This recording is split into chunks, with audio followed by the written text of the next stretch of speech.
mga kamag-anak, gusto niyo talagang ipahiya si Erica. Nako, Ba't ipahihiya sila, nagpapahiya sa lulo nila?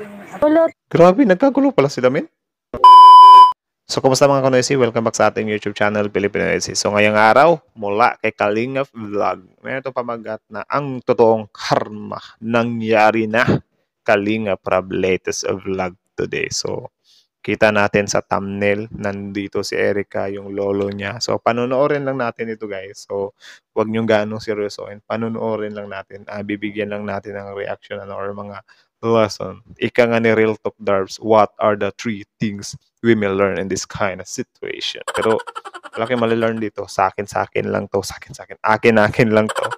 So, yun. Grabe ang taas ng intro yun, So again, bago natin simulan, Kalingap Vlog, supportahan nyo yan. Tapos syempre, kung tip nyo ng mga ganitong reaction video may kasama kayo manood, huwag nyo na rin kalimutang supportahan yung YouTube channel natin, Filipino Noysi. So like, comment, share, subscribe. So di na natin ito patatagalin pa, baka agawin pa ng China. Again, ang title ng video ito, ang totoong karma nangyari na Kalingap Rab latest vlog today. Simula. Ang totoong karma nangyari na? At lolo ni Erica siya mismo ang nagsasabi. Grabe. Isang magandang araw po mga kalingap, at sanay hindi nyo po makalimutan na mag-like sa video na ito. Ayan, like. At pakiusap ay atin po munang pakinggan ang istorya upang ating malaman ang nilalaman nito. Yun. At salamat po sa pagsuporta sa Team Kalingap, lalo na kay Kuya Val Santos at Kalingap Rab. Parang nahuli yung visuals niya sa voice niya. So ito. Sa kumakalat nga na balita sa ngayon patungkol kay Erica na di umano ay parang In love naman si Erica habang in love naman si Erica habang tinitingnan niya si Edo dyan, oh. Or ewan ko. nagkaroon ng hidwaan sa pagitan ni Erica at ang lolo Megol niya. Lolo Megol. Dahil nga daw itong si Erica ay mayroon na daw ibang mahal ito mga kalingap. Ouch. At parang Ganon talaga yung pag-ibig, men. Hindi mo talaga yan mapipigilan. Nako po. Kasi din naman guys, hindi din natin pwedeng piliting mahalin yung tao kapag hindi talaga natin mahal. Kasi ang pangit ng kalalabasan. Puro pangit ang kalalabasan. Parang senior. Sorry. kailan lang nang sabihin ito ng pamilya ni Erica na noong nasa poder pa sila ng Kalingap. Na malaki nga daw ang utang na loob nila kay Kalingap Rab. Nako. At bagay na hindi naman maitatanggi ito. Kaya hindi nila ito basta-basta makakalimutan. Subalit ito ay masasabi natin na hindi nila ito pinanindigan. At sa ngayon ay sila na mismo na magkakaanak ay nagsisiraan na sila. Dahil noon ay mahal na mahal ni Erica ang kanyang lolo at lola. Ano ba? Iniwan ba guys? Naiwan ba? Grabe. Subalit sa ngayon daw ay itong si Erica ay nakabukod na ito ng tirahan. Dahil na rin siguro na mayroon ng sariling bahay si Erica. At nang tanungin nga si Lolo Megol patungkol sa desisyon na hindi na magpa-vlog si Erica sa Kalingap team. Ay dito ay sinabi ng lolo ni Erica na hindi nga daw desisyon ito ng lolo ni Erica kundi ay talagang kay Erica galing ito. Grabe, no? Well, okay din naman yun na desisyon ni Erica yun kasi siya lang naman magkakapag-decide sa sarili niya, no? So ito ba yung bahay nila dati guys? Or bahay lang to ng lolo niya? Tuloy. Ito mga Kalingap. Dahil isa sa dahilan umano ni Erica ay pagod na daw siya sa ganong sitwasyon. Nako. At isa pa ay gusto niya na makapag-focus sa kanyang pag-aaral mga Kalingap. Nako. Subalit kung talagang Gaano ba katagal yung vlogging nila? Bakit napagod? Ano ba yan? Daily vlogs ba yan? Tapos tumagal ng 1 month, 2 months, 3 months. Tingin nga ng statistic guys. Mamaya titignan ko yan. Pero live kasi tayo naka-react at saka dalawa lang yung cellphones natin. So di tayo makakapag-search ng basta-basta. Tuloy. ito ang dahilan talaga ni Erica ay dapat nga daw sana ay noong simula pa lamang ay sinabi na niya agad ito. At paano naman kaya kikita ang vlog ni Kalingap Rab kung hindi na magpapa-vlog ang kanyang mga beneficiary? Tama. Dahil alam naman natin na bilang vlogger ay syempre kumikita ito sa kanyang mga video upload at dito nga ay kikita na ang isang vlogger. At dito rin kumukuha ng pangbigay sa mga beneficiary, at maliban pa dyan ay mayroon ding katuwang ang mga charity blogger, walang iba kundi ang mga sponsor, mga calling up, dahil hindi naman Yun nga din ang problema, yung sponsor nga yung tumutulong, tapos yung ibang sponsor din kasi, rumerekta na sila.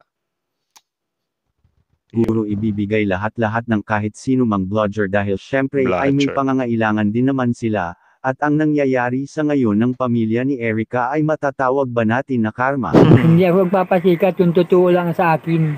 Grabe, no? Kasi anong klase kayong kamag-anak, gusto niyo talagang ipahiya si Erica. Nako, Ba't ipahiya, sila nagpapahiya sa lulo nila? Ulot, grabe, nagkagulo pala sila, men. Sa side ni Erica, or mga fan lang din kasi yung mga nagko-comment anong klaseng kamag-anak kayo? Pinapahiyan niyo si Erica. Tapos sabi naman ni Lolo, hindi, sila yung nagpapahiya ng lolo nila. Grabe, parang ano din pala sila, no? China at Philippines. Nagbabangayan. totoo po ba na ikaw ang ayaw magpa-vlog kay Erica? Wala akong alam dyan. Grabe. Ang sabi ko sa kanila ay ganito.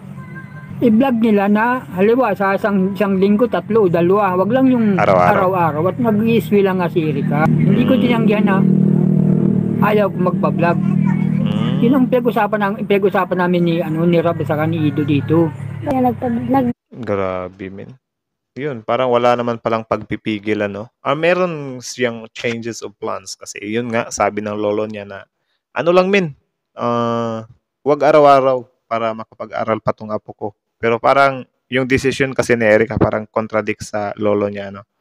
Na parang gusto talaga ni Erica na wala, fully stop talaga.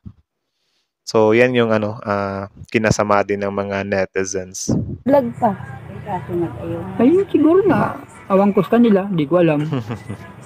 Nagkaalam Prank naman ka kami. din si Lolo. Ikaw daw ang nagsabi na ay wag na mag-vlog si Erica. Wala akong sinabing gayon.